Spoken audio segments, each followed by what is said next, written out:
नमस्कार, मैं अमर खान। कैसे हैं आप सब लोग?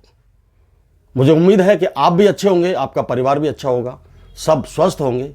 और मैं हमेशा आपके परिवार के लिए, अपने परिवार के लिए और देश के हर नागरिक के लिए दुआ करता हूं, कामना करता हूं कि वो खुश रहें, तंदुरुस्त रहें और जिंदगी में तरक्की करें। चलिए, हम बात कर रहे हैं आज बहराइच की। बहराइच के अंदर जो दंगा हुआ, कह तो रहे हैं सब लोग प्री प्लान था, अब तो सबूत भी आ गए इस बात के। बहराइच से विधायक हैं, बहराइच के महसी से विधायक श्रीमान सुरेश्वर सिंह साहब, उन्होंने 8 लोगों के खिलाफ एफआईआर दर्ज कराई है। अब आप अंदाजा लगाइए कि उसी पार्टी के, जिसकी पार्टी की सत्ता है, उसी के विधायक, और विधायक भी अपनी पार्टी के लोगों के खिलाफ ही एफआईआर दर्ज करा रहे हैं। अब आप इस बात से अंदाजा लगाइए कि वो कैसा मौका होगा। क्या वो इनके फेवर में मौका होगा या अचानक इनके फेवर से वो मौका चला गया होगा।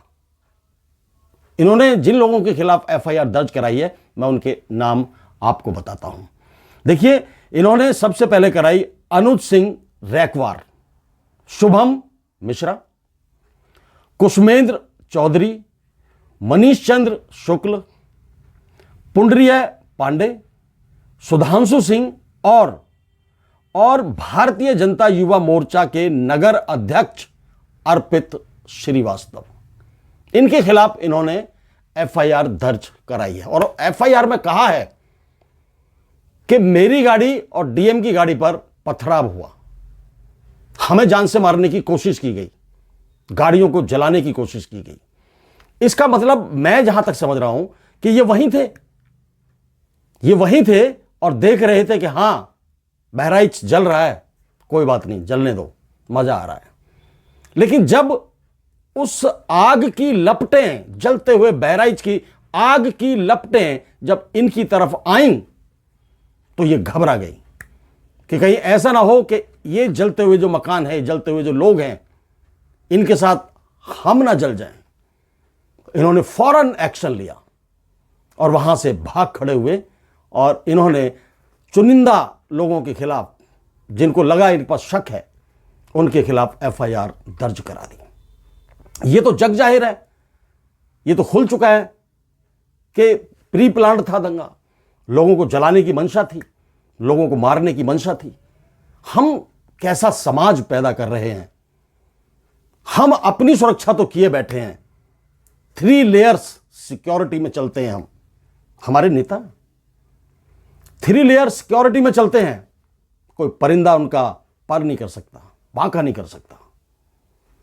लेकिन आम जनता वोट देती है, तो ये मर भी जाए तो क्या फर्क पड़ रहा है, माहौल तो बनेगा हमारे पक्ष में।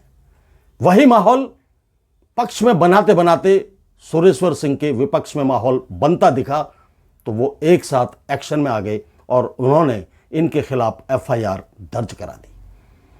दैनिक भास्कर की रिपोर्ट, दैनिक भास्कर ने 3-4 दिन लगाए उस रिपोर्ट को तैयार करने में, स्टिंग ऑपरेशन किए गए, मेहनत की। आजकल दैनिक भास्कर अच्छा काम कर रहा है, सच दिखा रहा है, और सच दिखाना ही जिंदगी है। कौन कब आएगा, कब चला जाएगा, कोई भरोसा नहीं जिंदगी का।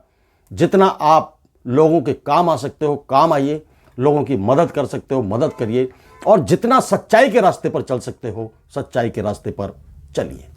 दैनिक भास्कर की रिपोर्ट में जो 2 लड़के दिखा रखे हैं, उन्होंने कहा कि हमसे ये कहा था कि 2 घंटे तक पुलिस नहीं आएगी।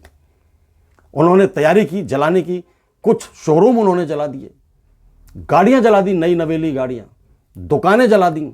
अब सारी डिटेल बताऊंगा तो बहुत लंबा टाइम लगेगा, लेकिन भरपूर नुकसान उन्होंने बहराइच का कर दिया, वहां के लोगों का कर दिया, देश का। ऐसा नहीं कि देश का नुकसान नहीं है, देश का भी नुकसान है। ये असलियत में तो देश का ही नुकसान है। उन्होंने कहा कि 2 घंटे तक हम नहीं आएंगे, तुम्हें जो करना है कर लो, फटाफट लगा दो आग। उन्होंने कोशिश की, लेकिन उन्होंने फिर यह कहा कि 2 घंटे के बाद वो आ गए। उन्होंने हमें धोखा दिया, नहीं तो हम पूरे बहराइच को जला देते।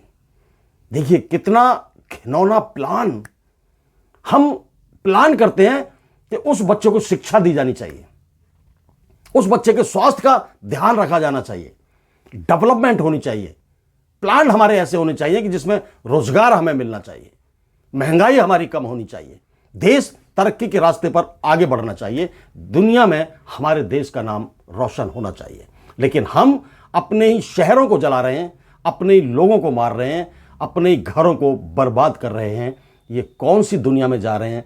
हम चाहे कितना भी पैसा इंसान के पास आ जाए, वो खाता गेहूं की रोटी है, सब्जी खाता है जो खेतों में उगती है, दूध पी लेता है, चाय पी लेता है, हवाई जहाजों में घूम लेगा, बस गाड़ियों में घूम लेगा।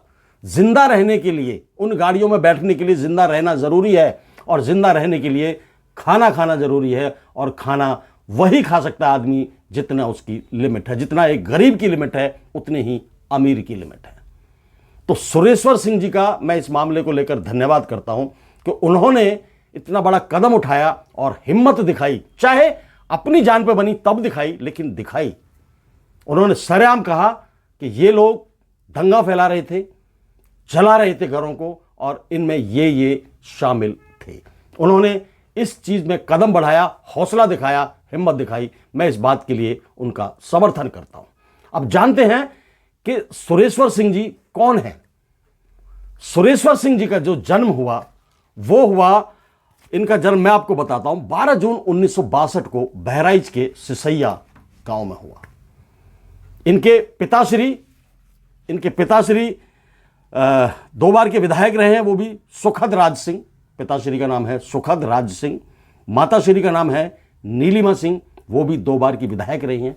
पूरा परिवार राजनीति से जुड़ा हुआ है, बैकग्राउंड सॉलिड बैकग्राउंड है, बड़ा बैकग्राउंड है, मजबूत बैकग्राउंड है। इन्होंने भी अपने, सुरेश्वर सिंह जी ने भी अपने टाइम पर एसडीएम को धमकाया था, उसके खिलाफ शिकायतें दर्ज की थी। वो धमकाने के जुर्म में इनको सजा भी हुई थी, ये जेल काट कर भी आ चुके हैं। इनको बंदूक वाले विधायक भी कहा जाता है। हालांकि बंदूक इसलिए कहा जाता है बंदूक वाले विधायक क्योंकि वहां भेड़ियों का आना जाना बहुत है उनके इलाके में। ये बंदूक लेकर चलते थे ताकि लोगों के अंदर हौसला बना रहे और लोग डरे ना, अपने काम पर निकलें और डर का मुकाबला करें। इसलिए ये बंदूक लेकर निकले थे और लोगों ने इनको बंदूक वाले विधायक जी कहना शुरू कर दिया। तो ये सुरेश्वर सिंह जी थे जिनके बारे में मैंने आपको बताया। उन्होंने अपने ही पार्टी के नेताओं के खिलाफ, कार्यकर्ताओं के खिलाफ एफआईआर दर्ज कराकर हिम्मत का काम किया है, एक सही संदेश दिया है। जय हिंद, जय भारत, नमस्कार।